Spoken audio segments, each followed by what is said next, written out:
Here we go, episode 92 of the Hardline Sports Talk. I'm Michael Merlo. I have John Michael Mauceri and a special guest, Joe Mauceri from Just Ball Analytics. Men, how are we doing today? Doing great, man. Great time always having Joe on the show. Ready to break down this crazy season we're about to have. A lot of changes coming. Is it going to be good? Going to be bad? Looking forward to it.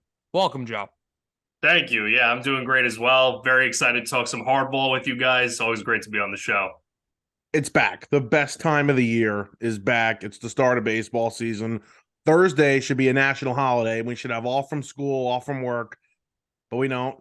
So we are going to get set, though. This is our big prediction show 2023. Kind of crazy to say 2023. Doesn't feel real. Whatever. We are here. I'm very excited because, like you said, there's a ton of change in Major League Baseball this year. Not only players moving, but rules. And I think we talked about it on the last episode, a renaissance for baseball, and just gets you even more excited for the season to start. Yeah, no, I for sure think that the game's going to change in a really good way. I think, you might not see it right away, but I think that word's going to spread around, and kids, especially, I think that's the audience they're looking after for the most because they see the attraction with the NBA and the NFL and these fast-paced sports. I think you're going to see, a new generation of baseball fans or a bigger generation of baseball fans be produced from these rule changes. And I think that they're really doing a great thing to turn the sport around. Yeah, and I really think not only is it going to benefit the casual fan, but I mean, even people like us, the diehard fan. I mean, I've been watching some of these spring training games, and you're looking at these games taking 2.5 hours, some of them like 2 hours and 15 minutes.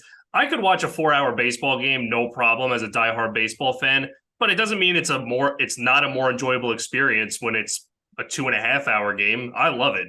Yeah, and I was just about to say that as a baseball fan, like, of course, like I love my Yankees. I'll watch the games from start to finish all the time. But me and Merlo were saying it. I'll be on my phone, and you're kind of half paying attention to the game sometimes when it's in that kind of dull part of the game.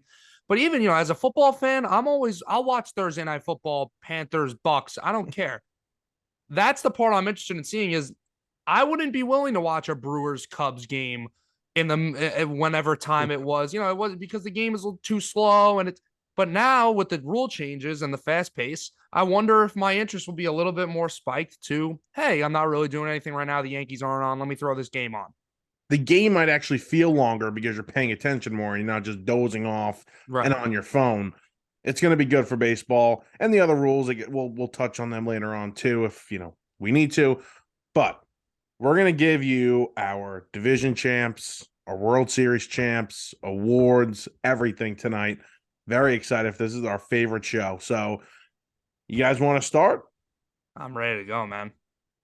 Sure. I guess what do we want to do? We want to start in the AL East, get cracking? Yeah, let's start in the American League East. Merlo, before we start, I'm just trying to remember now. Is this our second or I think this is our third time we've done this? Because I think the first episode we ever did was the 2021 MLB season preview.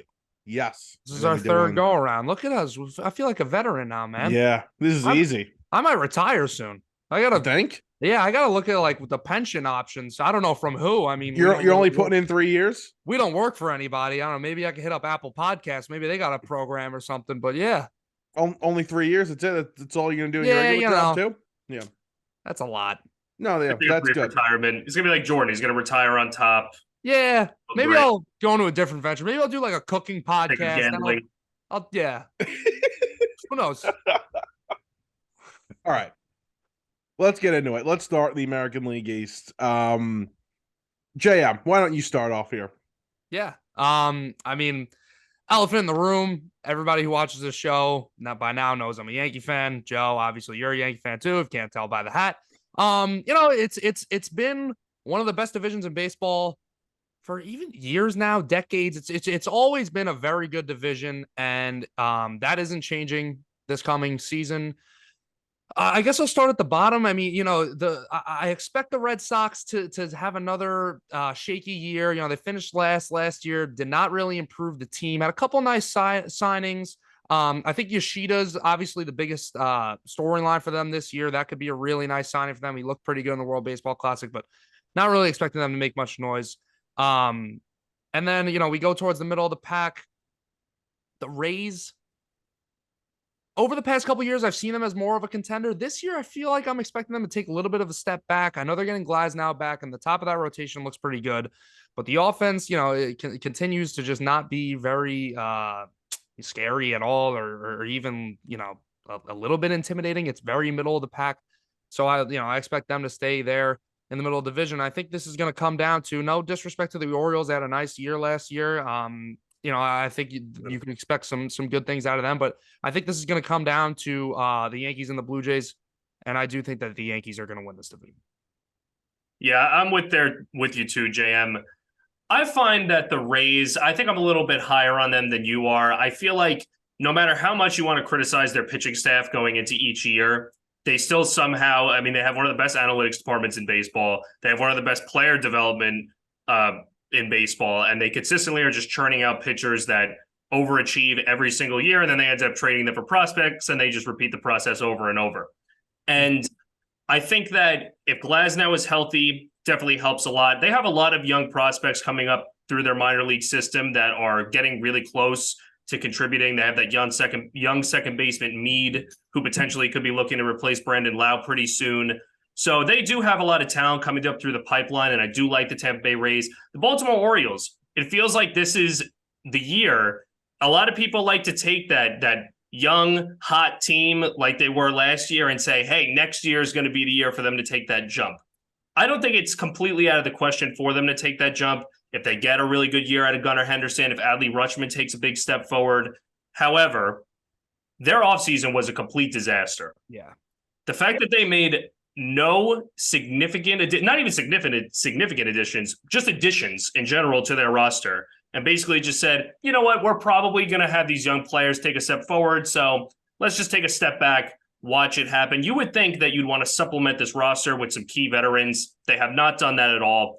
I do think the Orioles will be somewhere around where they were last year. I think Rutschman helps their pitching staff a lot, even though on paper it's not a great pitching staff. Maybe Grayson Rodriguez will help to stabilize that throughout the year. We'll see what he could bring. But yeah, like you said, Baltimore, not really super high on them. Boston, I view them being worse than last year. I don't really see how they improved at all. If anything, they just got worse. I hate that Kenley Jansen contract. Don't understand giving him $16 million at all. Bringing in Justin Turner to replace JD Martinez is bringing in a DH with no power to replace a DH with no power. I do like Yoshida.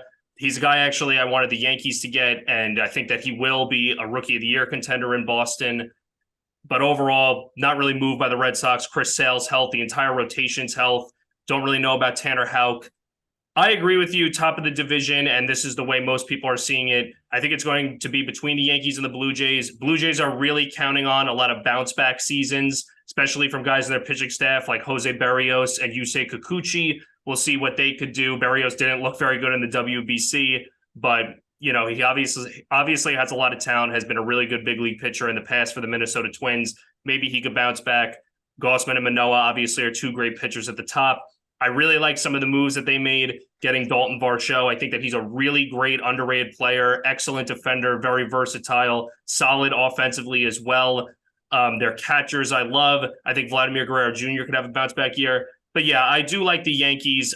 Obviously, I'm a Yankees fan. Like JM said, elephant in the room, going to be a little biased. But I think that the injection of youth coming out of Anthony Volpe is going to be a huge factor for them. I think that they'll finally see some stability at the shortstop position, which was their biggest problem last year that I was highly critical the way they handled it, especially in the postseason. But I'm really excited to see what the Yankees are going to do this year. I'm hoping maybe a bounce back year from Josh Donaldson, maybe some healthier seasons from guys like Giancarlo Stanton and DJ LeMahieu, though those guys have gotten hurt a lot the past couple of years, so you are counting on a lot. Obviously, pitching staff's already banged up. Hopefully, they get those guys back soon. Carlos Rodon should be a stud number 2 in that rotation, arguably the number 1 with how great he's been the last 2 years. So I agree. I really like the Yankees. I think the Blue Jays are around their heels. Yeah, Joe, you forgot to mention the veteran additions the Orioles made. They added Kyle Gibson and James McCann to the roster in the offseason. Thank you. So, Thank yeah, you that's a little disrespectful. No, I agree with a lot of what you're saying. Tampa Bay won a lot of games last year, 86 games, and they were decimated with injuries. So I don't know how much better they are. They do get Glasnow back. Do they win around 86, 87, 88 games? That's probably what I think. I completely agree with you with the Orioles as well. They're a young team. They just sent their top pitching prospect down. He's not going to start the year in the majors. The Red Sox, we've talked about the Red Sox ad nauseum, how we just disagreed with basically everything they did this offseason and not bringing back Xander Bogaerts. So I'm with you with Boston finishing at the bottom, but this is where I do disagree with you. I think I was a year too early on the Blue Jays, and I'm going to have the Blue Jays winning this division. It's going to be very, very close, obviously. This is going to be a very exciting race, but Toronto got off to a really bad start last year. They figured it out at the end. They made the playoffs, and we saw what happened to the Yankees late in the season last year. I think both teams are going to be more consistent this year. I don't think you're going to get, one half of, the Yankees being the best team we've ever seen, and then the second half of the Yankees being, one, in the middle of the league, basically. But I'm going to go with Toronto here. I love the top of the pitching rotation, and people talk about Alek Manoah, and, he's the ace and he's the opening day starter. Kevin Gausman is the ace of this staff, in my opinion, and he should be starting opening day. I'm debating between him and somebody else to win the AL Cy Young Award, and I still don't have that answer, and we're going to do it in, an hour or so. This is a really good team. He talked about a lot of really great offensive players, some bounce backs. Vlad didn't have the same year he had in 21, but he's still an incredibly productive player. Bichette's a very productive player. Short, great offensive shortstop.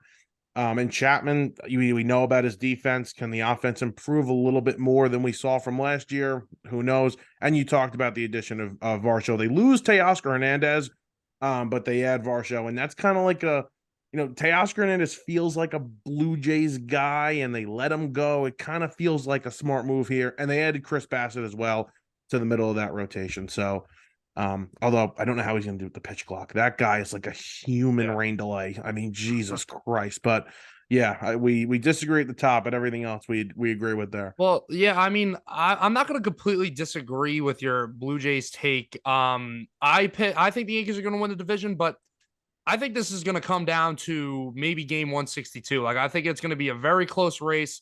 I won't lie, the Blue Jays do scare me. I mean, the last year, like you said, they got off to a bad start. The Yankees got off to an amazing start, and it was, them basically just trying to play keep up the Blue Jays the whole year.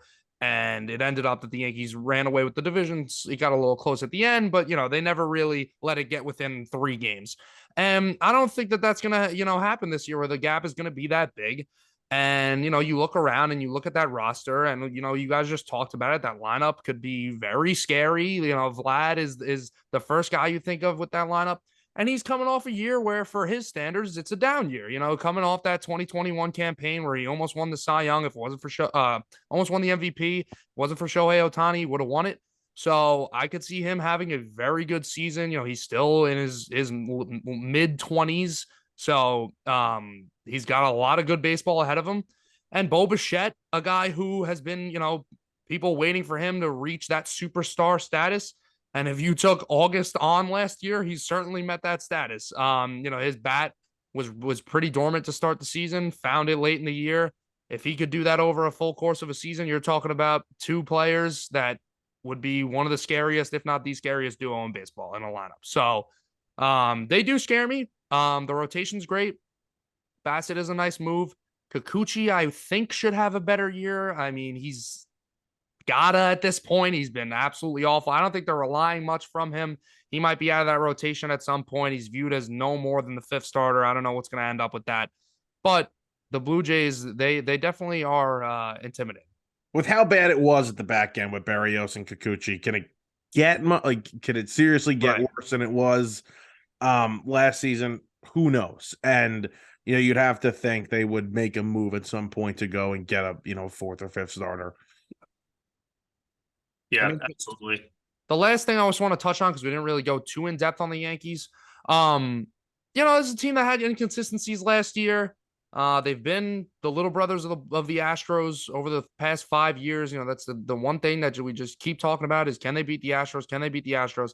They made some big moves in the offseason. Joe talked about the injury problems that they've had already to start the season. Not great. Like Joe said, you have some question marks with Stanton and LeMahieu and some of these older guys, but if they could put it together, this offense could be really scary. And I think that's, the Yankees are actually one of the biggest, could kind of go both ways offenses in the league. I think there is a ton of potential.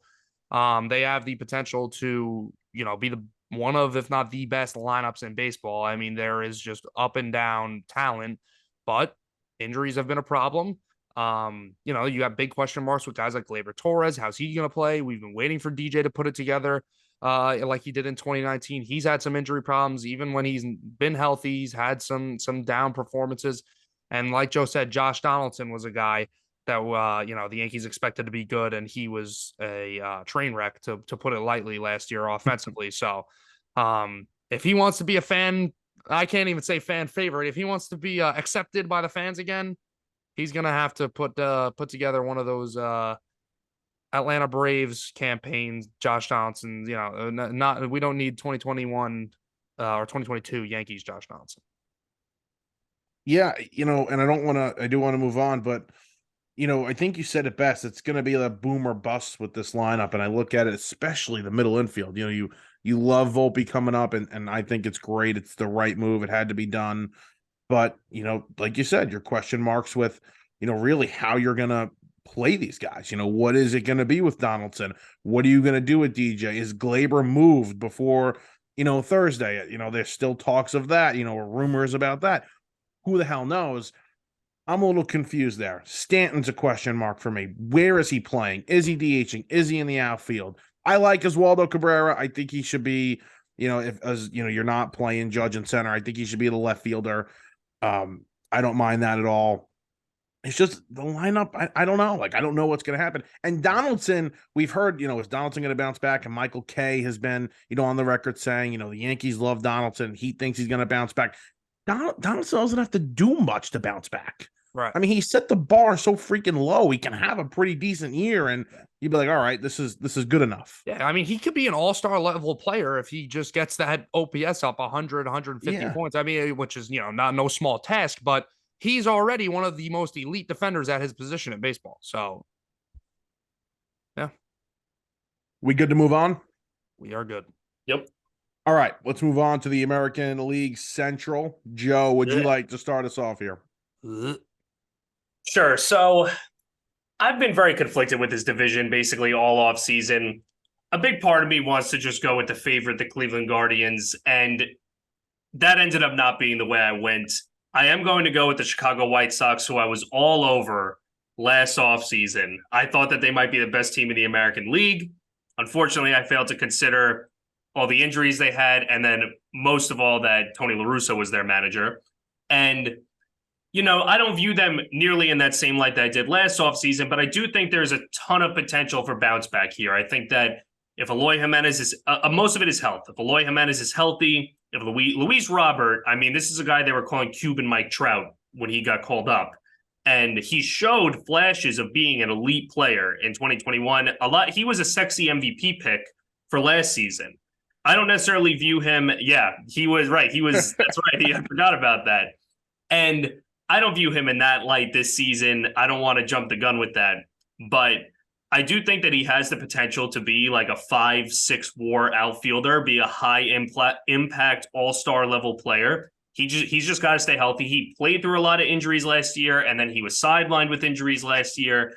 And he was sick last year. He needs to stay healthy. I think that their pitching staff, a lot of bounce back potential. Giolito was another Cy Young pick last year for a lot of people. He was horrible last year. I hope he bounces back.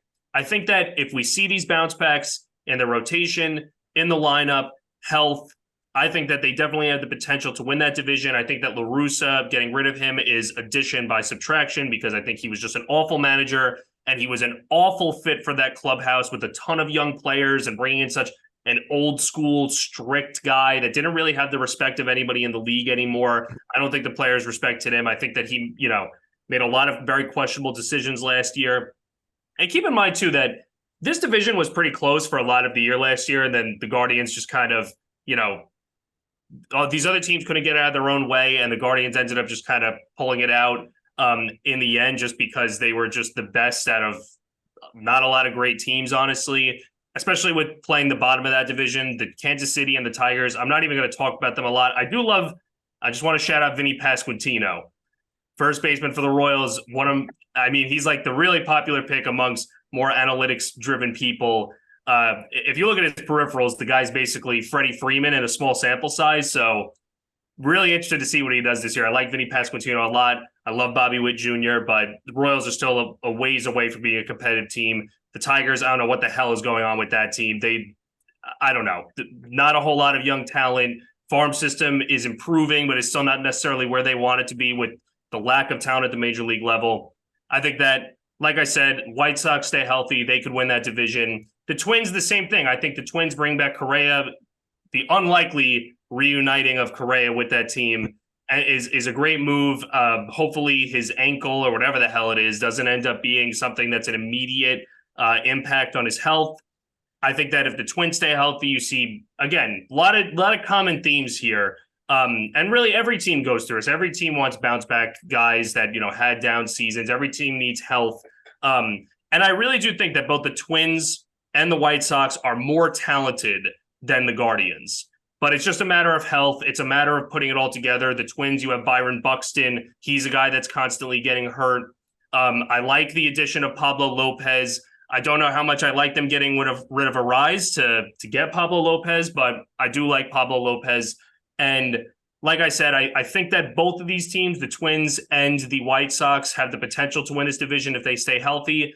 But it's ultimately the Guardians' title to defend. I could certainly see them winning again next year. I have major concerns about the Guardians' back end of the rotation. I also have concerns about their offense. They're an offense that's very reliant outside of really Jose Ramirez on stringing together hits, don't have a lot of power in that lineup. I do like the addition of Josh Bell, and he will help in that department. But I have a lot of questions with the Guardians, and I think that with the Guardians, I question more the talent, less so than I question the talent with the White Sox and the Twins. With them, it's a matter of health. See, I disagree pretty strongly with what you said about talent-wise. I think the Guardians are the most talented team in this division. I think I'll just throw it out there right now. I think the White Sox are gonna be trash. I think that I'm looking at their roster. I see some major potential for a bust season. I'll say it right now. I think they're gonna have about 75 wins. That's just how I think their season's gonna go. I just see a lot of red flags there, health wise. There's some major holes in some important positions. Don't love the back end of that rotation. I even think the top of the rotation has the potential to have a bust type season besides Dylan Cease, but even he can get a little inconsistent. But I want to talk about, I'm going to pick the Guardians to win this division, and I really wanted to give it to the Twins. I was looking at their roster, and I'm looking at the way their season went last year, and I really wanted to do it because I don't want to have too many repeats of last year of what I predict for my divisions. But I just came down to it, and I said, listen, I got to give it to the Guardians. They're the most complete team. They've got a great bullpen, especially they got one of, if not the best relievers in baseball. The top of the rotation is great. Merlo, I didn't get to talk to you yet, man. Tristan McKenzie, that injury is brutal. That's a tough blow for the Guardians and for our fantasy team. That's absolutely brutal. Wait, we drafted him? We drafted him like 5th round or like 6th round. He was a big pick.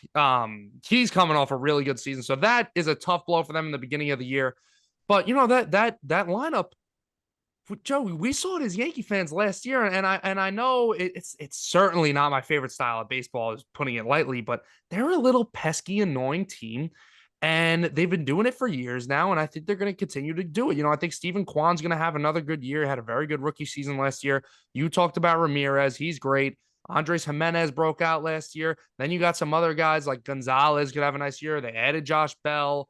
Josh Naylor is always a candidate to, he's freaking insane, but he might put together a pretty decent year. So I think the Guardians are going to win the division. I will say, though, if by any chance there is a Kansas City Royals fan watching this video right now, I would be optimistic going into the season because, you guys don't have the best roster ever, but if there is a year for the Royals to shock the world and to win their division, this division's pretty wide open. I don't know. Yeah, no, that's a little too far. There's no. I'm not saying they're gonna win the division, but they got a nice young roster. Bobby Witt and you talked about how much you love Pasquantino.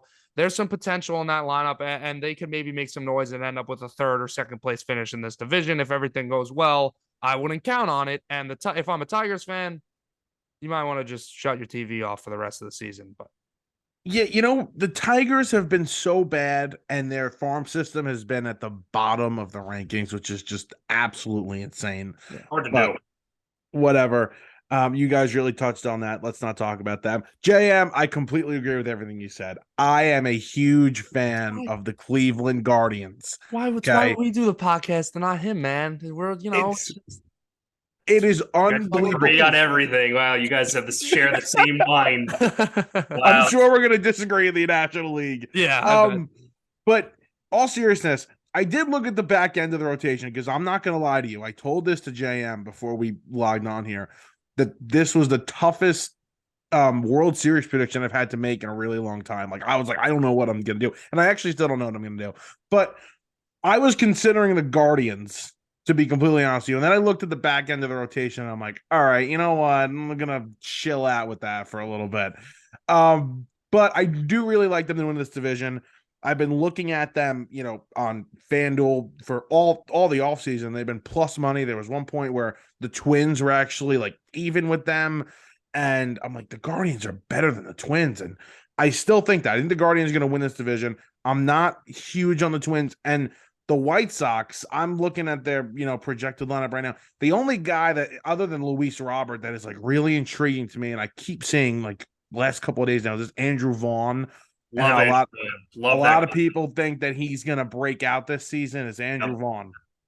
I don't know much about him, but I do know he's a big power bat. But I'm not a fan of the White Sox at all. At all. The White Sox to me, those teams where you look at them and there's just a lot of stink around them. Yes. That to me is the White Sox. There's just a lot of bad energy coming from that team. And I see things really going, and I'm not going based off I'm freaking voodoo or something, but I'm saying that I just see things going wrong for the White Sox this year. Yeah, this bullpen is just really, it's not good. They lose Hendricks. He's out battling cancer. Also, just relying on Kopech to be he's been a good reliever. Starter. He's gonna be a good reliever. I'm sorry, Kopech.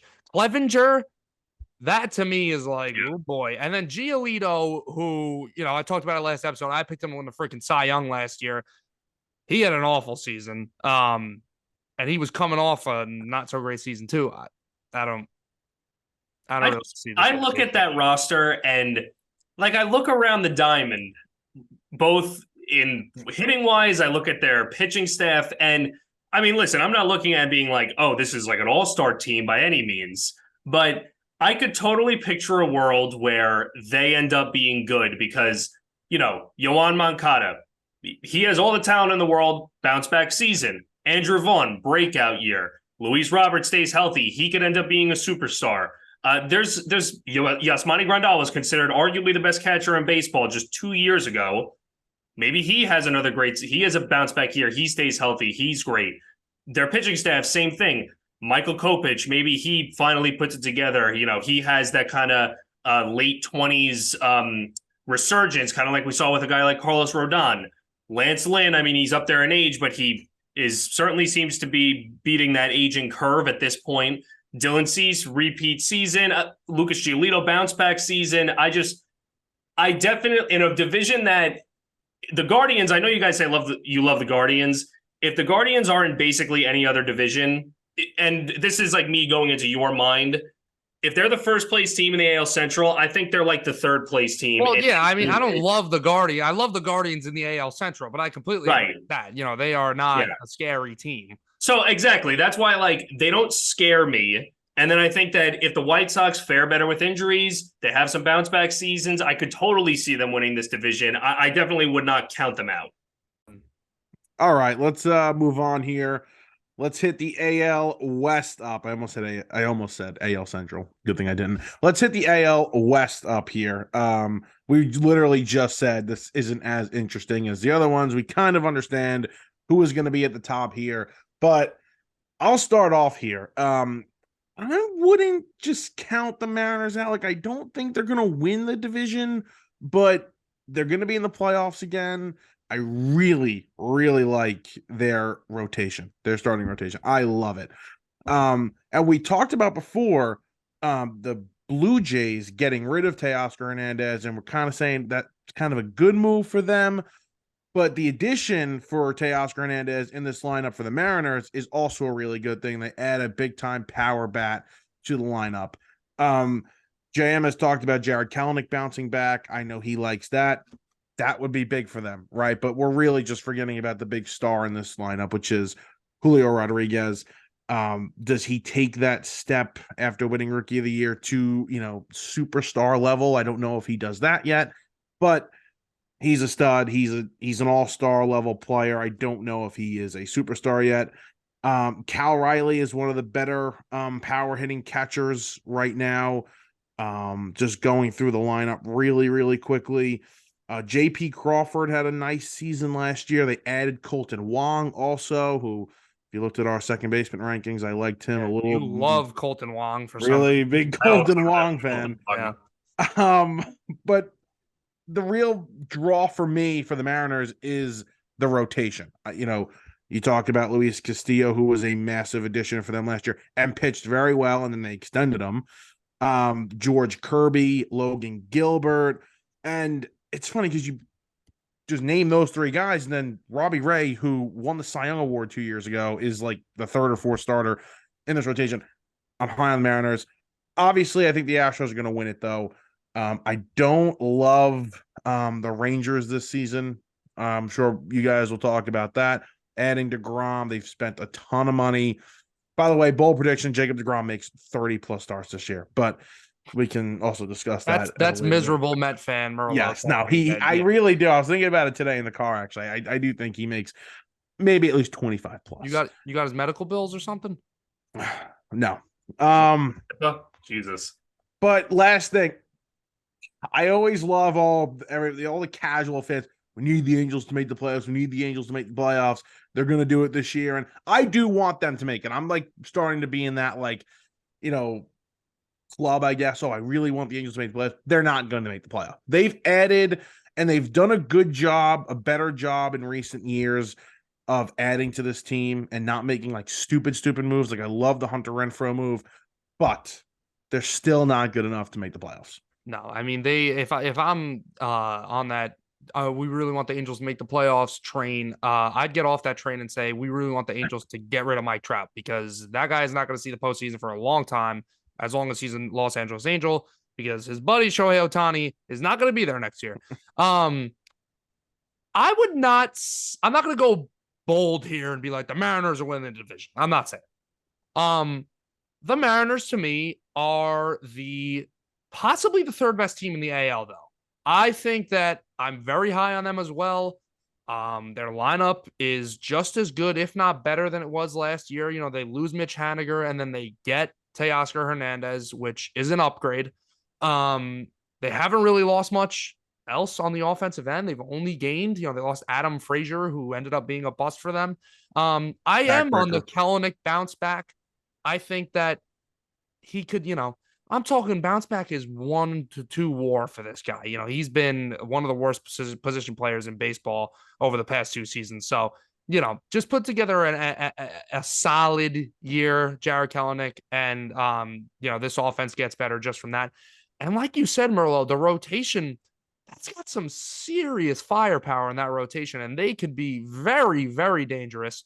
The only thing you didn't touch on that I want to is I think that bullpen's got good potential too. Mm-hmm. Paul Sewald, your old buddy. Yes. He's had a very nice career with the Seattle Mariners. 100%. And Andres Munoz, I think, has the potential to throw his name into one of the 10 best relievers in baseball if he puts it all together this season. So, he's one of the hardest throwing pitchers in the game.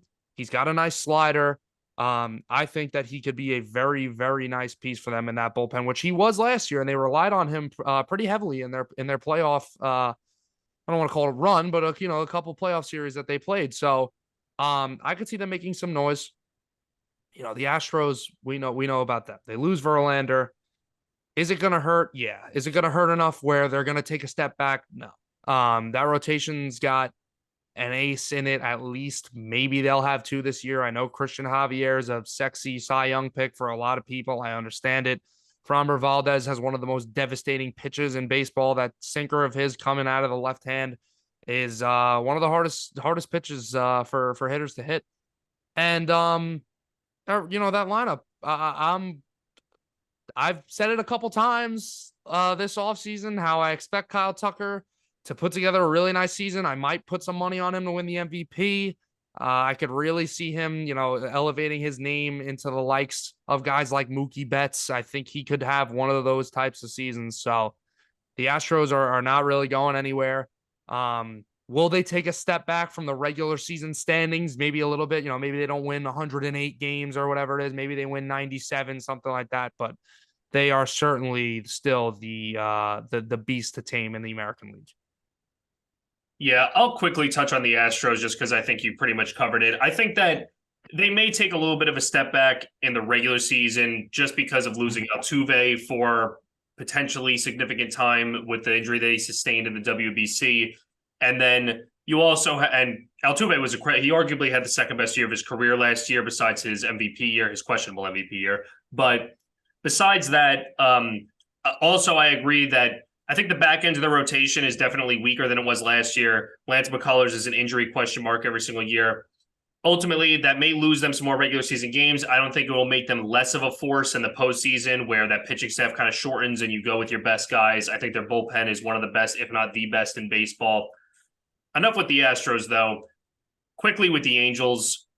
With them, I agree. I'm tired of this whole, we need the Angels in the postseason. Okay, so tell their front office to stop sucking.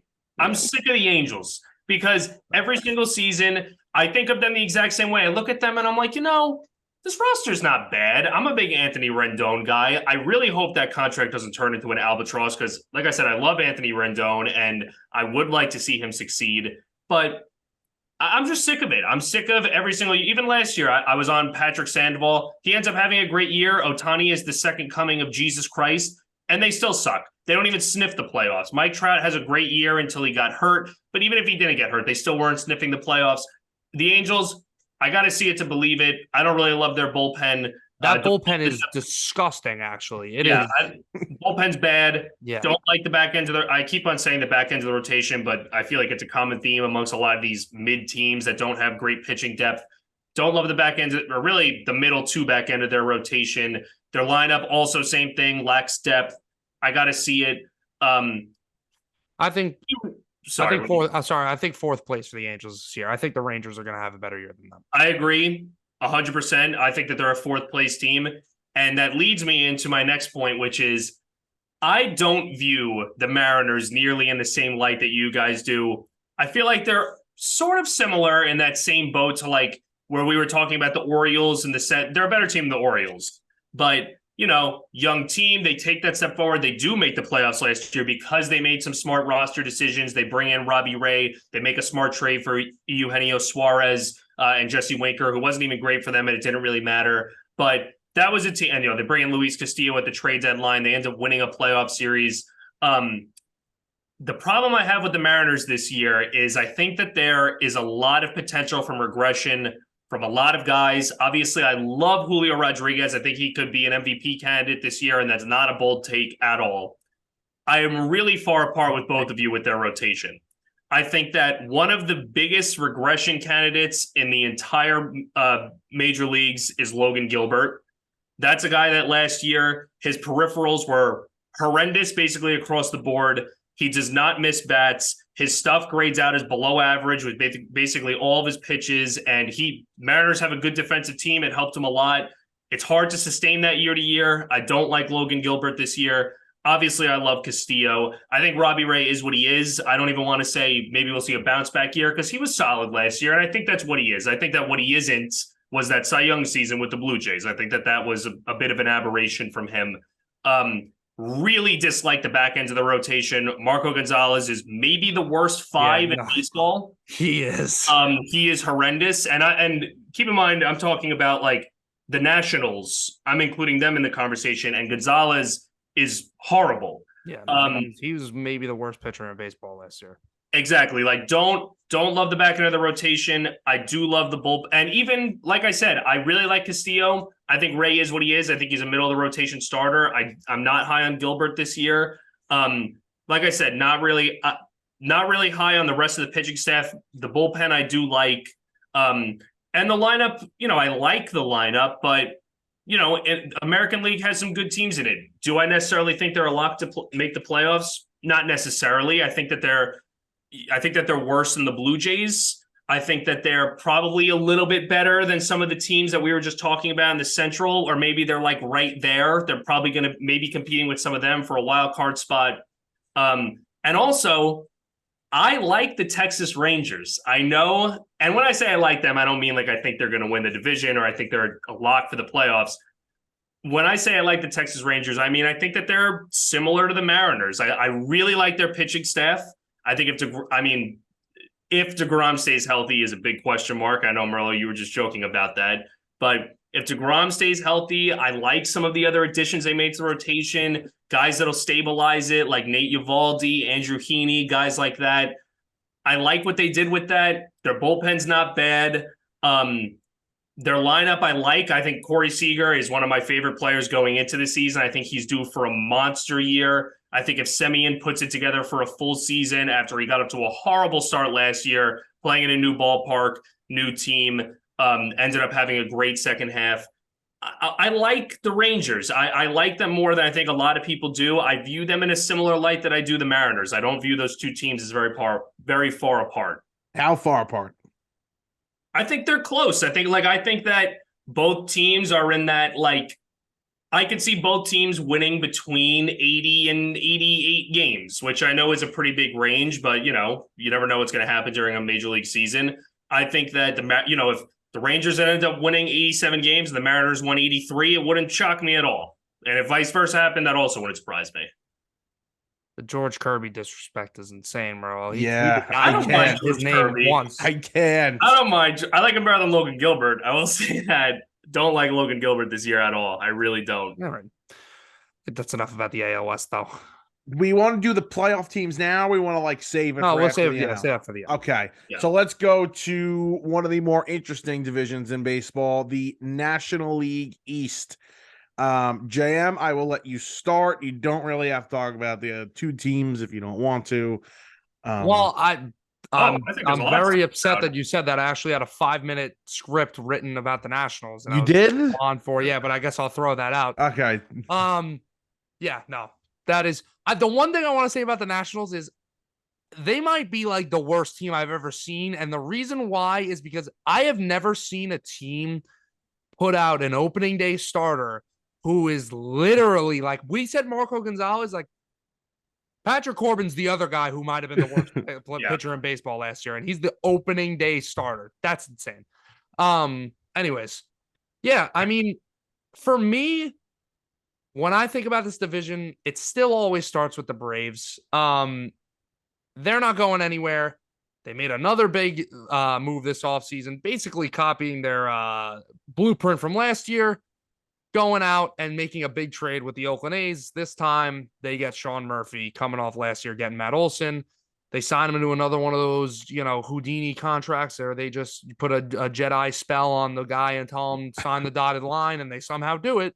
But I think that the Braves are, in my opinion, I think they're going to win the division. They are one of the most, if not the scariest teams in baseball to me.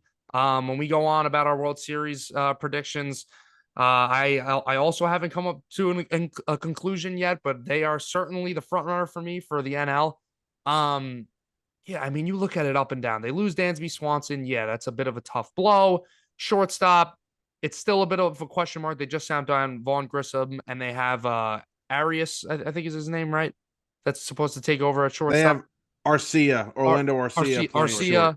Orlando Arcia going to be the new shortstop. But one guy that I think everybody obviously wants to talk about for the Braves to have a bounce back year and do it in a big way is Ronald Acuna Jr. He came off the injury last year, had a pretty mid-season for his standards, and even, standards-wise for the rest of the MLB, it wasn't all-star level play that he put out last year. So I think he'll bounce back. I think he'll bounce back in a big way. I could see him, throwing his name back in the 40-40 conversation, back in the MVP conversation. He's that talented. And I think that the best player on this team, and he might, I don't care if this sounds crazy, he might emerge as the best player in this entire division. I think Austin Riley is that guy. I think he's going to have a monster season. Yeah, I'm right there with you, JM, on basically everything. I look at this Atlanta roster, and I don't want to throw any disrespect towards the Mets or the Phillies, mostly the Mets. They're the closest to Atlanta. But I look at this Atlanta roster, and I think they're the best team in baseball. I look up and down, and I just say, I like to evaluate teams sometimes. I look at what could go wrong. When I look at this Braves team, unless basically everybody's struck by lightning at the same time, I don't see how this team could not be great. I mean, they even had some things go wrong last season, and they were still fantastic, and they still won 100 games, and they chased down the Mets, and they won that division. And now you go into this next season, and, I could totally see Matt Olson having a better year than he did last year, even though he was still great. I could see him going back into that really higher upper echelon of first baseman like he was considered prior to last year. I could absolutely see Ronald Acuna Jr. going back into that MVP discussion, being in that 40-40 club, like JM said. I could absolutely see Spencer Strider entering the Cy Young conversation. Michael Harris II becoming an elite player. He was already great last year, but with a full season, he could take another step forward. Austin Riley, same thing. Absolutely love Austin Riley. He's only 25 years old. He's been incredible the last few years, and I don't think he's talked about enough just because there's so many great third basemen in baseball and there's so much great talent on the Braves roster. When I look at the Braves, I think they're the best team in baseball. They really don't have any holes. I think their bullpen is arguably also the best in baseball, which is crazy to say. The Iglesias trade has worked out great for them. I love AJ Minter. And now, I don't want to upset you, Merlo. I've been anticipating bringing this up. And I'm not going to go out there and say, I think the Mets are going to be a playoff team. If I was a betting man, which I am, I will bet on the Mets to make the playoffs. I think that there's a lot more volatility on this roster than a lot of people are talking about. I think that, first of all, when you look at the rotation, already dealing with injuries, the Quintana thing is really unfortunate, and, he's going to probably miss most of the season. I actually saw there was a recent diagnosis on him that they were saying there was, some sort of growth or something like that they had to remove. I'm not. They had to, I forget, it was like really serious. They ruled out like the really serious like health issue with him. But the latest I saw that he'll be back sometime in July. Right. So, and then I look at the rest of the rotation, and don't get me wrong, when it's at its best, it's arguably the best in baseball. At the very least, it's top 5 in baseball. And, I love Max Scherzer. I love Jacob deGrom. And I love Justin Verlander. But ultimately, these are both 40-year-old pitchers. Health is always going to be a question mark. Just whenever you're dealing with anybody at that age, there's a lot of innings on both of those arms, and you're kind of just waiting for the ticking time bomb. Not that I'm saying it's going to happen, but that's the thing with the Mets. I still think they're going to be great. But when I look at the teams and I say, what could go wrong? The Mets, I could see a lot going wrong. And like I said, another thing that I'm concerned about is their offense. They didn't really make any major additions to the offense. I think that maybe they'll have some young contributors at some point in the season in Brett Beatty, maybe in Alvarez. But the thing that I'm mostly concerned with them is that a big storyline, I remember I was, teasing you about this last year, was that their offense was really fortunate. And Spencer Strider made those comments later in the season that really got under a lot of Mets fans' skins, and he ended up being right, that their offense ran into a lot of good luck last season. They were really outperforming a lot of their peripherals, and they could potentially do it again. They have a lot of guys that, could put bat on ball, could consistently put the ball in play. They don't strike out a lot. But I look at a guy like Jeff McNeil, and, maybe now that the shift is banned and his great skill was that he was able to spray the ball all over the place. He kind of comes back towards the pack a little bit because that skill is no longer as useful as it was. He also is a guy that, he doesn't really barrel the ball a lot. And I know that's not his thing, and I'm not going to knock him for that. But when you have a guy that's not going to barrel the ball a lot, you see some volatility and maybe some inconsistency year to year. So I'm a little bit concerned about their offense, maybe not being as fortunate as it was last year. I'm concerned about the potential health of the starting rotation. I also just don't like the bottom of their lineup at all, no matter the luck, whatever. Don't like the bottom of their line, the bottom third of their order at all. I don't think you could rely on Vogelback to be your full-time DH for a full season. I don't like the catching position. Maybe Alvarez will provide a spark to that position at some point down the line. But I think that, and I especially need to touch on this, their bullpen. What the hell is going on with that bullpen? Because now that Diaz is gone, and I know that, you had your unfortunate conniption about that for about a week. That's a nice way of putting it. Yeah. What's going on with that bullpen now? Who are you relying on in that bull? Is Adam Ottavino and David Robertson really the answer in high leverage situations consistently? I don't really see that working out over the course of a full season. Like I said, I still expect them to make the playoffs, but I don't think it's as close with them and the Braves as a lot of people are making it out to be. And I see a lot of potential for things to go wrong for them throughout the season. All right. So you guys said a lot there. So let's kind of regroup. I don't think we need to touch on the Braves. I completely agree with everything you said. Offensively, they're amazing. They might have the best top 4 starters in the league. 5 is a little sketchy, but when you have those 4 guys, I mean, it's kind of tough to beat that. And the bullpen, the bullpen's solid. Rafael Iglesias is going to start out on the IL, I think, but he'll be back soon. Solid bullpen. I'm not going to touch on the Braves. I want to touch on the Phillies really quick, and then we'll go to the Mets. I think the Phillies are third here. You guys didn't even talk about the Phillies. I didn't bring hand it off to you. The Phillies, quickly, Hoskins' injury is very unfortunate.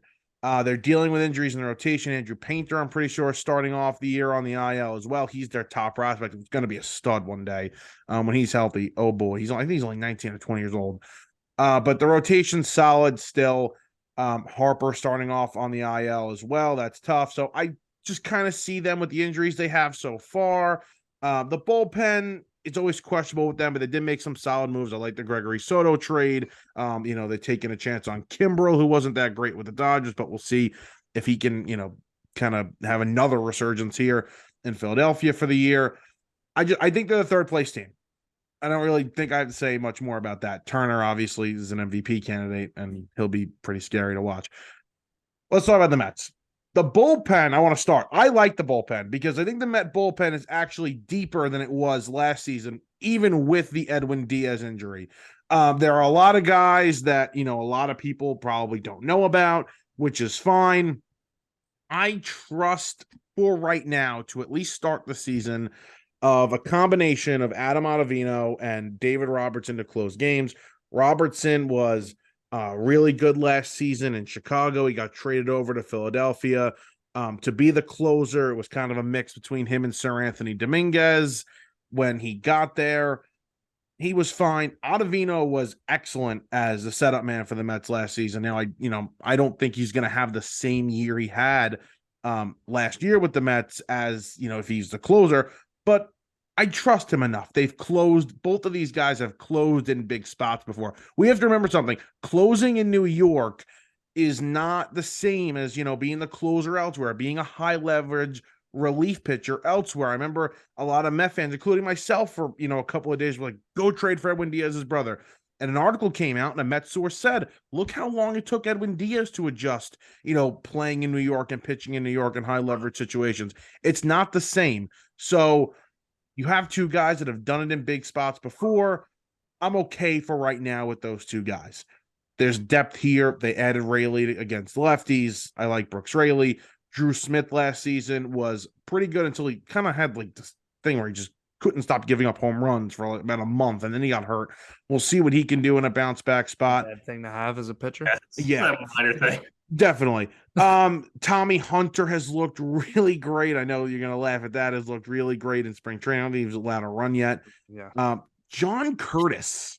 All right, I'm listen. stoked Okay, listen, around- listen, I listen, am listen, stoked listen, around listen. about John Yeah, Curtis. We no, let I'm you dead have your serious. time No. with the Mets. I'm dead serious. John, John Curtis is going to make a difference in this bullpen. I'm not joking is around. he I'm bringing not being. snacks like before the game or something? Like what You is just the difference? watch Okay. the rotation.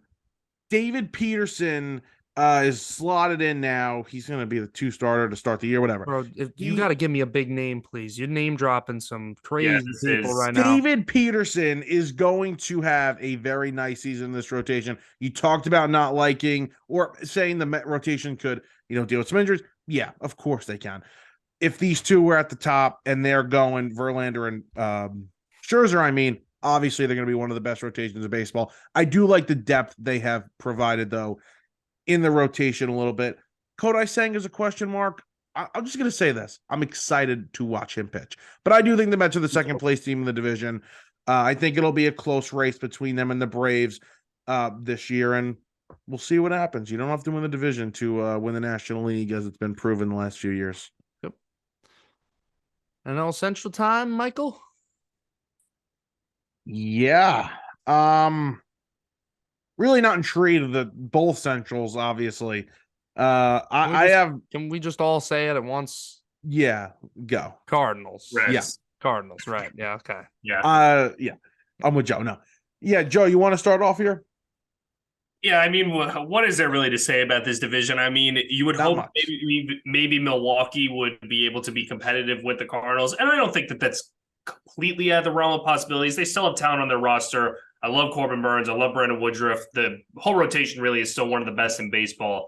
And the problem, Corbin Burns might be traded at some point. I don't know about maybe by the trade deadline. I'm not really sure. He seems disgruntled. Like he seems upset. He seems like he wants to get the hell out of there. Did they How actually much- trade him, though? How much does he have left on his deal?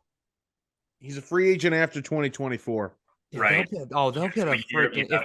if he's having a Corbin Burns year, they're gonna get like a crazy package for him. Do you think he actually gets traded, though? Like, is he going to request a trade, or did he just? I don't know. look It and depends. say- He just changed agents the other day, and he's been very vocal about the fact that he was really upset about the way that they handled arbitration with him. Yeah. And really, arbitration is there needs to be something else. It's really horrible how these teams picture this. You're the Milwaukee Brewers. You sit down in a room with Corbin Burns and you need to tell him why. I don't know. I don't remember what the exact numbers were, but you have to tell him, you know what? You weren't worth $11 million.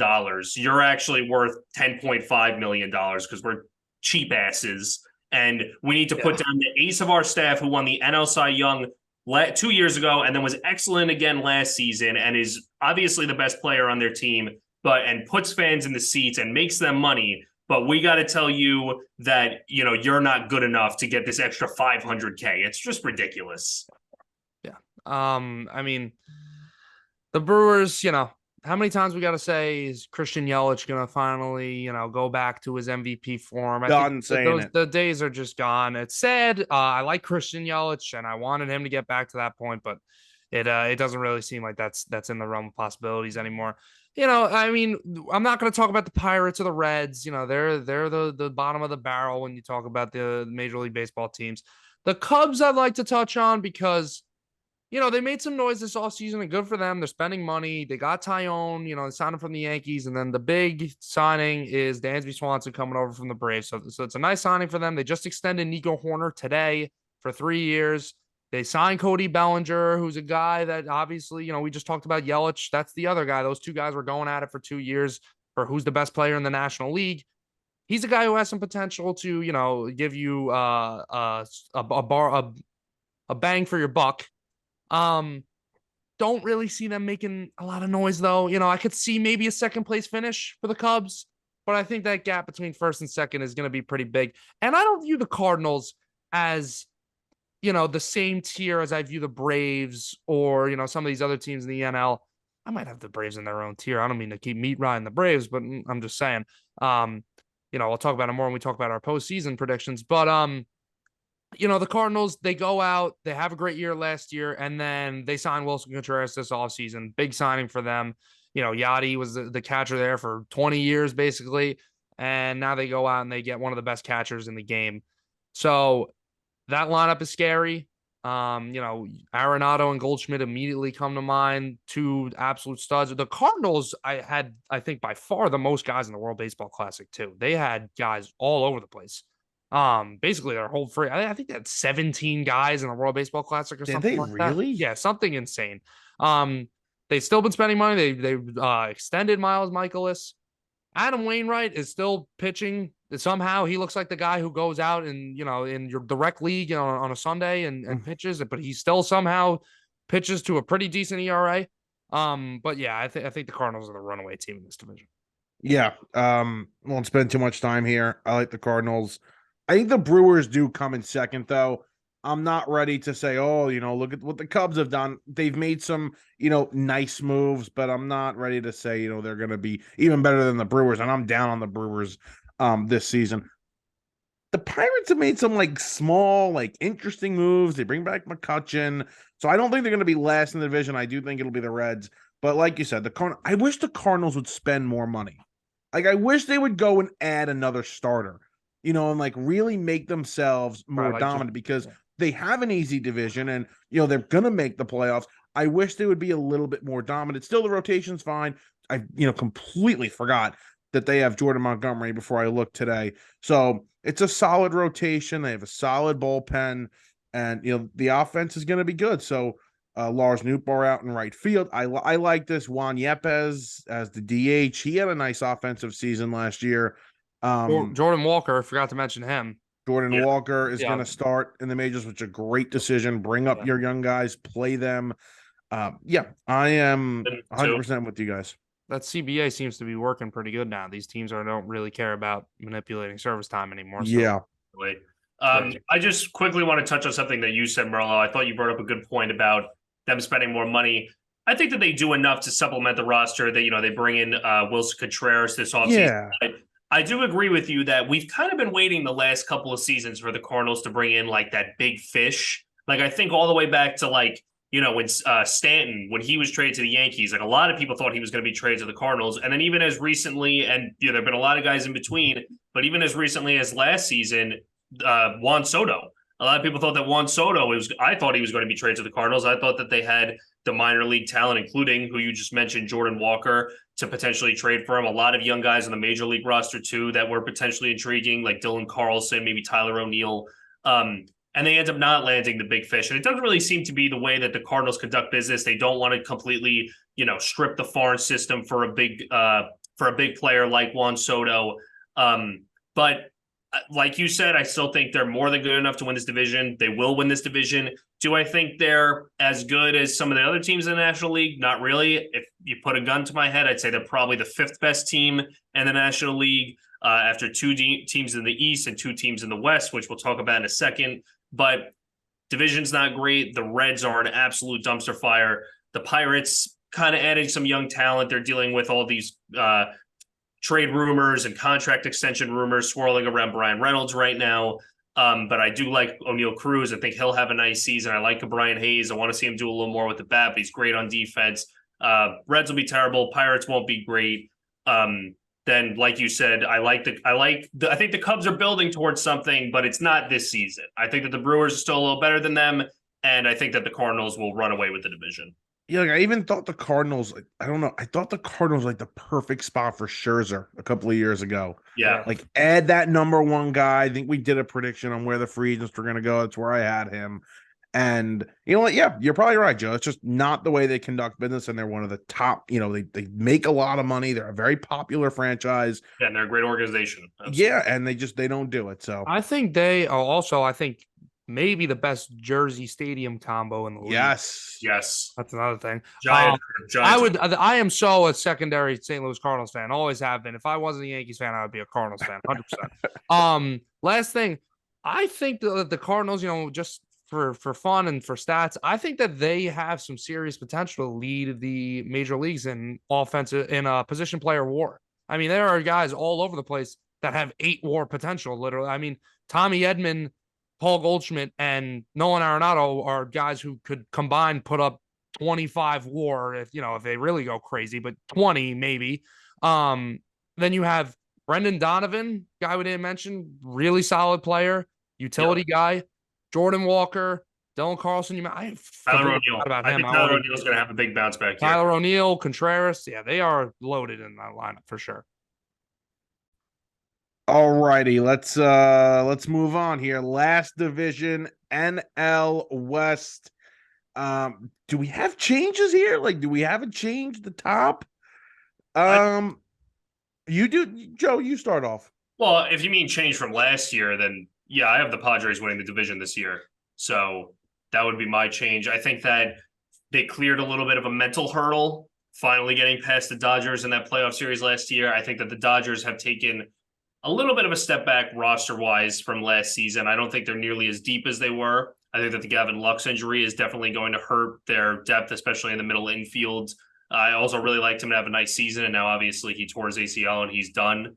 Their pitching staff is not necessarily where it's been the last couple of seasons. They still churn out, much like the Tampa Bay Rays, who I talked about before. They still churn out arms every single year out of their minor league system. They make savvy moves. They end up having guys that, pitch in high leverage situations in September. When we were talking about the Dodgers last year, nobody was talking about Evan Phillips pitching in high leverage situations for them. But lo and behold, he's their closer now.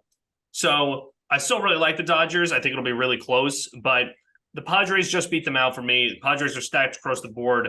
I think Juan Soto is going to have an unbelievable season. Manny Machado is what he is. We know how great he is. And then on top of that, Fernando Tatis. This is a guy that didn't play at all for them last year. He comes back.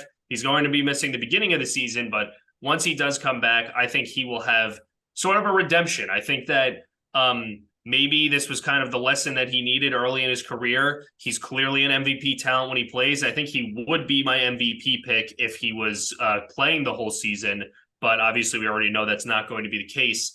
I think they're deep. I think they really don't have a lot of holes. They have a great bullpen. I like their starting rotation, not as much as I like the Dodgers rotation, but I still like their rotation. And yeah, I think that the San Diego Padres are going to make a lot of noise this upcoming season. Yeah, the back end of the rotation for the Padres scares me, but I mean, when you look at if you're trying to find holes, I think that's really it. The bullpen's solid. They brought back Robert Suarez. Yeah, I like what you said about the mental hurdle, but I'm not there yet. I still think the Dodgers are going to win. And I just think the Dodgers know how to win in the regular season. I think they're just a regular season team. They know how to do it. And yeah, the Padres are incredibly talented, but the Dodgers are still really good. They're bringing up some younger guys. You brought that up. Some of their top prospects as well are going to have chances to play. They traded for Miguel Rojas, which is now an even bigger need because of losing Gavin Lux. So now Miguel Rojas is going to have to play, basically start, I think, at this point. I don't love Trace Thompson and starting in center field, but still, this is a team, again, good manager. You talked about the front office making savvy moves. The bullpen is solid, and it literally is true. I mean, they have random guys just in the bullpen, and all of a sudden they're the top relievers in baseball. It doesn't really make that much sense. It's going to be close. I don't think the Dodgers are going to win, obviously, 110 games, 105 games, but I think it'll be a close race, and I think the Dodgers just beat them out. It'll be fun to watch all season long. Yeah, I was debating on who I had to win this division. I ended up saying it's going to be the Padres. I like the point that Joe made where I do think that if this team did not win last year against the Dodgers, that they wouldn't have won, or that they're not going to win this division. That mixed in with the fact that they just made the playoffs last year. I think if they missed out on the playoffs again, it would have been tough for them to, break all those goals that they had for this season. So I think they will win the division. You guys talked enough about them. Some of the other teams I'll talk about. The Diamondbacks, I could see making a little noise in this division, getting up to third place, something like that. They got a really nice young roster, one of the best young outfields in baseball across the board. You got Corbin Carroll, Alec Thomas, and Jake McCarthy. Those are three guys who have, in my opinion, all-star potential one day. Really three great young prospects that I think that the Diamondbacks will certainly have helping them win games for years to come. The Rockies, I'm not really going to touch on. I mean, they are, just Terrible ownership, terrible exactly. everything. They're the way that I'm very happy for Arenado with how things are going for him, because the way they handled that entire situation made absolutely no sense by letting him go, by trading him, and then going out and getting Chris Bryant and signing him to a huge contract. I know, you got to do whatever you got to do to make some money, but Chris Bryant, I'm sure, is in the back of his mind regretting that contract with the Rockies, because they are nowhere near a contender. The Giants, I feel for the Giants and their fans. They had a rough off season. They threw their hat in the ring with Aaron Judge and with Carlos Correa, and we're one of the 3 teams that Carlos Correa signed with, and they ended up coming out with nobody except Mitch Haniger. So and Michael Conforto. You're a lookalike. So yes. You. So the Giants, I think they seem like the biggest lock to be 81-81 these days. I think that might be in their script for 2023. We'll see. But yeah, I mean, I got the Padres winning the division, and I'm just very excited, I guess. Yeah, I'm excited considering that they are nowhere near the Yankees. I'm excited to see what Juan Soto and Fernando Tatis look like back-to-back in a lineup, because we haven't gotten to see it yet. Are they like the dream? Are they the dream team Eagles? That they could be. Yeah. They could be. And even though not that, even though they are a very good team, I don't like their GM. I don't think that the way he's built it, even though they're in a good spot, I don't think it's the way it should have gone. Very aggressive, Preller. Yeah. Did we even bring up Bogarts too? I was just gonna say we haven't even. Yeah, Bogarts. And I'm not gonna lie to you. And look, good for them. They spend all this money, but it's almost like, where is it? A, where is this money coming from? And B, was it worth it to spend? And Bogart's a really good player. I'm not saying that, but is it really worth it to spend all this money and possibly cost yourself re-signing Juan Soto or making a serious bid at Shohei Ohtani? Because that kind of feels like, I think they'll try and sign Soto back, and maybe they do. Maybe they sign him to a long-term extension, but I think it basically takes them out of Ohtani next year. And I don't know if that's. I don't know where this money is coming from. They couldn't get 20,000 fans at their games 5 years ago, so I don't know where the money's coming from. Now they have. They're getting now, though. That's the thing. They are generating a lot of revenue now. Yeah. And other teams should follow that model, because they are spending money and they're going to make a lot of revenue now. And also, not to mention the revenue sharing. I mean, we could go into a whole conversation. All this happened with the CBA discussions. Yeah, I mean, I know it's a little off topic, but if you're the Oakland A's, what excuse do you have? You play not too far away from the San Diego Padres. Now they're moving to Vegas. So yeah, they better move to Vegas, because that stadium is disgusting. Not that it's an excuse. They're probably the worst run franchise in baseball. So. Mm-hmm. We didn't get to talk about them, unfortunately. Okay, let's give a list. Let's go 1 through 6. Seeds here in the American League postseason. JM, you start off. All right. I'm gonna go Astros 1, Yankees 2, Guardians 3. That's the division winners. Then number 1 wild card, I'm gonna go Blue Jays. Number 2, I'm gonna go Mariners, and number 3, I am going to go with the Texas Rangers. Joseph. Sure. So for the American League, I'm going to go Astros, Yankees, White Sox. And then for my wild card teams, I'm going to go with the Blue Jays, Guardians, and Rangers. Wow. And Rangers. All right. I'm going to go Astros, Blue Jays, Guardians. And then we're going to go Yankees, Mariners, and the Tampa Bay Rays. All right. Got some big differences there. Yeah. That's good. All right. Let's head to the National League. I'll start us off here. Let's go Braves, Dodgers, Cardinals, Padres, Mets, Phillies. All right. I'm going to go Braves, Padres, Cardinals, and then for my wild card teams, I'm gonna go with the Mets, Phillies, and Dodgers. I am going to go Braves 1, Cardinals, Padres, and then I'm going to go Dodgers, Mets, Phillies. Alrighty. Simple. That it's tough to squeeze one more. Like I was trying to do it because those are literally the same playoff teams from last year in the NL. And I was like, want to put a team in there, and there probably will be because that's just what happens in sports. But like looking at it from just the on paper view, couldn't really do it. I don't know. I can't. Couldn't And grab a it's team just- from the East, besides not grabbing the Marlins or the Phillies, and then the Cubs, the Brewers, maybe not really, and the D-backs, the Giants. Yeah, I can't see it. The Giants, they're closer, I think, but I can't say I like it better than the Phillies. Yeah. And I have this, the same thing. Every team that made it in the AL made it last season. I just, and there's some differences like the Rangers, and you could throw the Angels in there, and the Twins and the White Sox, but it's the way I have it going. All right, who wants to give us their World Series prediction? Who's ready? Because I don't even think I'm ready. You're our guest. Joe, yeah, go first. Thank you. I hate doing this because I'm just going to pick who I think the two best teams are. So I'm going to go Braves over Yankees. I wanted to go Braves Astros, but that was literally my pick last year, and I just didn't want to repeat it. I think maybe this could be the year the Yankees finally clear the hurdle of the Astros. I'm praying to Jesus Christ that finally does happen because I'm sick and tired of it.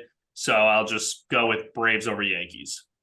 Well, I'm not going to switch it up because I want to be authentic in my prediction. So I hate to get repetitive here, but I also am going to go Braves over Yankees. All righty. I want to go. Joe, I agree with you. Like, I want to go Braves, Astros. I don't want to pick those teams. I want to get, I want to make it a little interesting. So, in a year where people don't think the Dodgers are going to be the best team in baseball, I'm going to go Dodgers, and I'm going to go Blue Jays, and I'm going to have the Dodgers beating the Blue Jays. Wow. I like it. Switch it up a bit. The Dodgers in a year that's supposed to be a little bit of a down year for them. You got them winning. I respect them, man. Maybe that's what they need because they can't seem to make it when they win 100 games. And then 110 games, and they're by far the best team. They'll make some moves at the deadline. They have these prospects still. They'll be able to go make big trades. We'll see what happens. All right. All righty. Let's start with the American League Award winners. JM, why don't you start us off, and then Joe? Am I going like down the list? I think you should go down the list. Okay. I've been saying it a lot. My AL MVP, I'm gonna go with Kyle Tucker. Good for you. I think that he is one of the, best all-around players in the American League, and I think that he's going to really put it together. I hate to say it as a Yankee fan, but his defense is there as a corner outfielder, and I think this guy has serious 35, 40 home run potential mixed in with, a 900 plus OPS, talking 8-9 WAR numbers. I think that might get him to an AL MVP. Then my American League Cy Young Award winner. It's very hard with the whole Ohtani thing to like dance around him being the Cy Young but not being the MVP. So I was like, I kind of like him to win the Cy Young, but if I give him the Cy Young, then I feel like he's automatically going to win the MVP. So I'm not going to pick him to be my American League Cy Young. My American League Cy Young winner is Garrett Cole. And I don't want to be that guy who's the Yankee fan, everything like that, but I'm just going to think of this from a logical standpoint. I think Cole, he's over the 3 years he's been a Yankee, he's been one of the best pitchers in the American League. He's got to keep the ball in the park, and that's how he's going to win this Cy Young Award. And I think he'll do it. He's a lock. Knock on wood. I don't want to, injuries are a thing, but he's a lock to be a, what's the word I'm looking for? Workhorse for you. He's got 250 strikeout potential. And I think as long as that ERA stays under like a 2.8, I think he's a lock to win the Cy Young. My American League Rookie of the Year, as much as I want to say that it's going to be Anthony Volpe, I'm not going to say it. I got Gunnar Henderson of the Baltimore Orioles winning the American League Rookie of the Year. Yeah. I think Gunnar Henderson is going to have such a great year. I don't think it's going to be close. Like I think from start to finish, we're gonna be like Gunnar Henderson is gonna win the American League Rookie of the Year. He looks very, very good. Joe, why don't you go here? Sure. So I'll start with my MVP pick. I originally had picked Shohei Ohtani, and I feel like, he is the favorite. Doesn't get much more chalk eater than picking Shohei Ohtani as your MVP. So I decided to go with another guy that I really like this season. I think is going to have just a monster season, and that's, I mentioned it before, Corey Seager. I think that Corey Seager is a guy that is going to be one of the biggest, if not the biggest beneficiary of the shift being gone. He pulls a lot of balls, a lot of line drives to the right side of the infield. I think he's going to see a lot of those turn into hits. And even if the shift was still in place, he was one of the unluckiest hitters in baseball last year. He was absolutely destroying the baseball in Texas last year. And yet he just wasn't, he still had a fantastic season. The power was certainly there, but the on base, the batting average, not necessarily where you want it to be because of his BABIP being a lot lower than what it should have been. So I'm going to go with Corey Seager. I think he's due for a monster season in Texas. And that's a big reason why I have the Rangers being in the playoffs is because of that. My Cy Young, I'm also going with Garrett Cole. And it's very easy for me to, for anybody to say, oh, you're a Yankee fan. Of course you're going to pick Garrett Cole. But my logic behind picking Garrett Cole is backed by data. Last season, Garrett Cole, a lot of his peripherals were excellent, second in all of baseball in ERA indicators like Sierra and expected FIP. He was really unlucky in terms of his home run to fly ball rate. I know JM mentioned having to keep the ball in the ballpark. I think he'll do a much better job of that this season. It just wasn't sustainable, his home run to fly ball rate last year. He was very unlucky with that. I think when that normalizes and he keeps that strikeout rate that he had last year, leading all of baseball in strikeouts, I think he will take home the Cy Young this year. So that's why he's my American League Cy Young pick. Rookie of the Year is so tough because, when I just picked the MVP and the Cy Young, I could back it up with data and research and stats. With the Rookie of the Year, I just go off of prospect rankings and, how much they're going to play and, minor league stats, which don't really indicate anything. So I will say this, I'm literally just going to pick Anthony Volpe because that's what I want to happen. And I will just openly say that that's my bias, just saying I want him to win Rookie of the Year. But also, I don't think that should be a hot take. He's one of the best prospects in baseball. He certainly can win it. But I will say, I think that the top three in American League Rookie of the Year will all be in the AL East. I think it will be, in whatever order, Gunnar Henderson, Anthony Volpe, and Tristan Cassis. No Yoshida.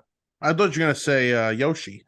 I like Yoshida. I think that his defense we have a little bit more of a scouting report on him because he did play pro baseball in Japan. His defense is really bad in the outfield, and I'm not really sure how much his power will translate. That's the question a lot of scouts have had with him. I think he'll still be a really nice contributor to the Red Sox. Like I said, I actually want him to be a Yankee. I think he would have been a nice addition for them, a left-handed bat. But I like Tristan Cassis a lot, and I think that he will end up being higher in the Rookie of the Year voting than Yoshida. All righty. Very nice. Lay it on us, Mikey. All right. So my AL MVP, and you brought up the Shohei thing, and, it's really easy to just say that he's going to win it. And I actually thought the same thing, JM, about the Cy Young, and then I backed off. Yeah. And we didn't even talk about that. I'm going to go with Yordan Alvarez. And the only way I think you're going to be able to beat Shohei in the MVP is have a season like Aaron Judge just had, where you hit 50, 60 home runs. Alvarez has that potential every single year. He also hits for a high average, which helps. I just think he can, break off with the snap of a finger a 50 home run season as long as he's healthy. So I think he gets it here in 2023. He's my MVP. It's almost like, who's your MVP that's not Shohei Ohtani? This is my guy this season. Cy Young, we mentioned him before, Christian Javier. I've been on him for a couple of months now. Spotted him out. He's got a very high strikeout rate. His expected ERA was very good last season. Really took that next step through 7 innings of that combined no-hitter in the World Series. Did he do it against the Yankees? No, did he start that game against the Yankees? The no-hitter game? Yeah. Yes, he did. Yes, that's right. He's got really great stuff. He took that next step, and I think he continues to take that next step. and really replace, seriously replace Justin Verlander in that rotation, along with Framber Valdez, who you could very easily say can win this award too. He's also unbelievable. We spoke about him before. And finally, I spoke about it also. Gunnar Henderson is going to be my rookie of the year. He doesn't feel like a rookie. He doesn't look like a rookie. He looks like he's been in the league for a little while, and I think he has a big time year for the Orioles, who will kind of stay around the same as we spoke about before. Okay. I guess I'll tip off. Yeah, you want to start us off in the National League? Yeah. National League awards were a lot tougher for me. I don't know about you guys. Yeah. I had a tough time picking them, especially the Cy Young. I really had a hard time with the Cy Young. I kind of wanted to get bold here with the MVP, and I was looking around. I'm not kidding. I did consider Kyle Schwarber for a sec, but I was just like, his WAR numbers are just not going to support it. But I think he could put up a monster season numbers wise on the offensive end. I think he's actually going to have a very good year this year. I'm going to go Juan Soto, and I know it's, I think he's the favorite. And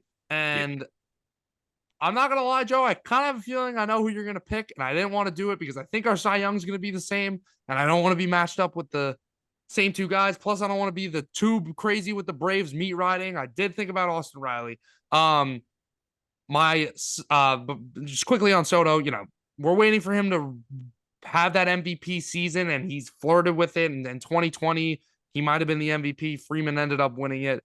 Looking back, he probably should have won the MVP. I mean, he had like a 273 OPS plus, something ridiculous. So he should have won the MVP that year, but I think he'll do it this year. I think having him in that lineup is going to be something that is going to help him tremendously, where he could put up some crazy numbers. I think that OPS is going to be sky high.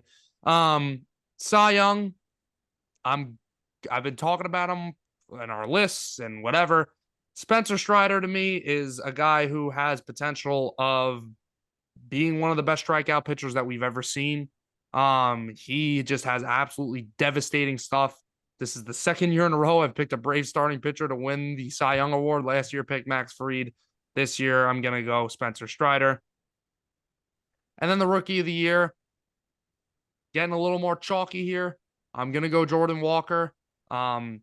I think, the pressure is off him in that lineup where he'll see some good pitches towards the bottom of that lineup where he'll probably start at in the beginning of the year. But this guy's got some serious potential to be an all-star level player very soon. So I'm going to go Jordan Walker of the Cardinals. JM, you were talking about not wanting to go too crazy with the Atlanta Braves meat riding. I unfortunately did not have that same thought process. I chose to just go absolutely insane with it. And it's funny because for my MVP, I originally had Ronald Acuna Jr., and part of me does want to go back to that because I do think he's due for an incredible season. I think he'll be back in that conversation as one of the best players in baseball. I think that especially second year removed from the ACL surgery. But I ended up going with another Atlanta Brave in Austin Riley, which I know you predicted I was going to pick him. And I think Austin Riley, we were talking about before we were talking about the Braves, 25 years old, has gotten better each season. If he could just manage to be average defensively, because that's really been his bugaboo since he's come into the league, is that he's a pretty bad defensive third baseman, but he's still a young player. I think that if he manages to be at least average defensively, and then he takes another step forward offensively, we could be seeing a crazy monster season out of him, a 7-8 WAR season that could end up, and on top of that, a 170, 180 WRC plus. That will probably be enough to win the MVP. And he is my pick, and I'm sticking with him. Part of me does want to go back to his teammate, but I'll stay with him.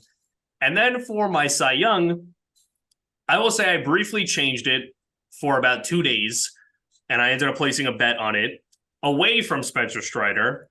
And I'm still sticking with Spencer Strider as my pick for basically all the reasons that you said. I am curious to see how his strikeouts fare in more volume, more innings. I did briefly change my pick to Aaron Nola.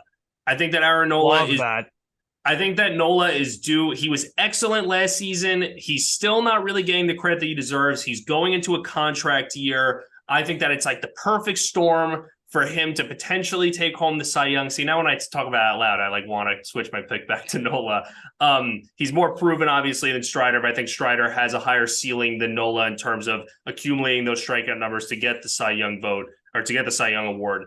I think that Nola's due for a fantastic season, but I'm still going to stick with Spencer Strider. And then for my Rookie of the Year pick, like I said, it's hard to predict the Rookie of the Year more than any other award. But I'm going to go with Corbin Carroll. I think that Corbin Carroll has all of the tools. I mean, this is a guy that can truly be a 5-tool player. I don't know if his power will be there, at the beginning of his career, but it's certainly something that could develop. I mean, the guy watching him run the bases is insane. He's already the fastest player in baseball and just, his small sample size playing last year. And I think he's got, he'll be an excellent defender. I think that he could certainly be an above average major league hitter immediately. And for that reason, he's my National League Rookie of the Year pick. Very nice, very nice. Okay, I think we should name the podcast the Braves Yankees podcast. I think that's what the name should be, or the Atlanta Braves podcast. You were the one doing the chop last year, so yeah, I was doing the chop. Yeah, at the end of the year. Yeah. All right, scary. MVP. I had Soto. I'm changing it. I think Soto's gonna have a huge year, but I don't want to have the same. And you know what? I think this makes sense. I have the Dodgers winning the World Series. I have the Dodgers winning the division. I'm going to go Mookie Betts. If they are going to win this division, it's just going to be a massive season. He's going to be a very important part. Obviously, you can also go Freeman. Yeah. No, Betts. I thought about Freeman. We're going Betts. We're going Betts. This is going to be, he's going to have to, almost carry this team. Going to be the real star player on this offense along with Freeman. If they're going to be able to beat out the Padres in this division, I think that happens, and I'm going to give it to Betts. Let's go a little homer here with the last two. I'm going to say Scherzer wins the Cy Young. Max Scherzer was excellent last season in 145 innings. I mean, really, really good. And I think if he has 30, 40 more innings and around the same numbers this season, I think he can absolutely win the Cy Young. I think he would have gotten some votes last year if he would have had 30 or 40 more innings. I don't think he would have won it over Sandy. That's how great he was. But I do think he would have gotten some votes. So let's go Scherzer for the Cy Young. And I had Beatty here for the Rookie of the Year. And, that's a whole other discussion, them not bringing him up. But let's go Kodai Senga. He has some experience pitching overseas.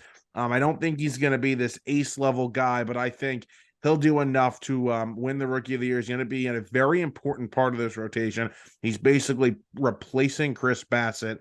So let's go saying he's got some nasty stuff. He's got the ghost fork. The fastball will absolutely play here in the major leagues. It's electric. He could get it up to 99, 90, 100. So let's go Senga there for the Rookie of the Year. Chalk kind of because he's 30. I don't really like doing that, but that's all right. He fits the criteria. Joe was on Seiya Suzuki last year, and I think I picked him to win. Yes, I remember that. Yes, I did pick Suzuki last year. Yeah. Any before we wrap up, any bold takes that anybody has that they could think of, whether it's team, players, you got anything, any team you think you'll have like a tank year, any player you think will. Any big breakout guys you guys got in mind? Anything like that? Nothing like crazy. Like, I do think DeGrom, and I, honest to God, I'm not rooting for injury. I do think he does pitch more than he has the past few years. I think he has a big time year. I don't know if it's enough for him to win the Cy Young, but we'll see. Also, Nick Castellanos is very interesting because with these injuries now for the Phillies, he's going to have to get back to that guy that we've seen the past, not last year, but, years prior. They are relying on a big bounce back year from Nick Castellanos. Not that I'm predicting it, but I'm very interested to see the kind of season he has. I think he will have a bounce back year. I think that's a good call out, and he's kind of gotten forgotten about a little bit. Yeah. Actually, on the same note with the Phillies, one of my bold predictions is I never hear anybody talking about Bryson Stott. I think that he's going to have a good season this year. I think that he's maybe going to jump into that echelon of shorts. I'm not going to say he's going to, be an MVP candidate or he's going to be there with, that upper echelon of shortstops with Lindor and Seager and Correa and those guys. But I do think that he will kind of jump into that conversation with like Willie Adames, Tim Anderson, guys like that. I think he'll be more of like the bottom of the top 10 with shortstops. And also on the same note as shortstops, I don't know how bold this is because we all know how talented he is. I think that last year everybody was on Wander Franco, and then he kind of had a weird year, like dealing with injuries and like kind of underperformed a little bit. Wasn't that great defensively. Power wasn't really where we wanted to see it. I think that Wander Franco will put it together this year, and I think that he will be a big reason why the Tampa Bay Rays will be relevant. And I think that he was actually, I was briefly considering picking him for MVP, but I kind of thought that was a little extreme. I think that he will have an elite, excellent, I'm going to say like a 6-WAR plus season, Wander Franco.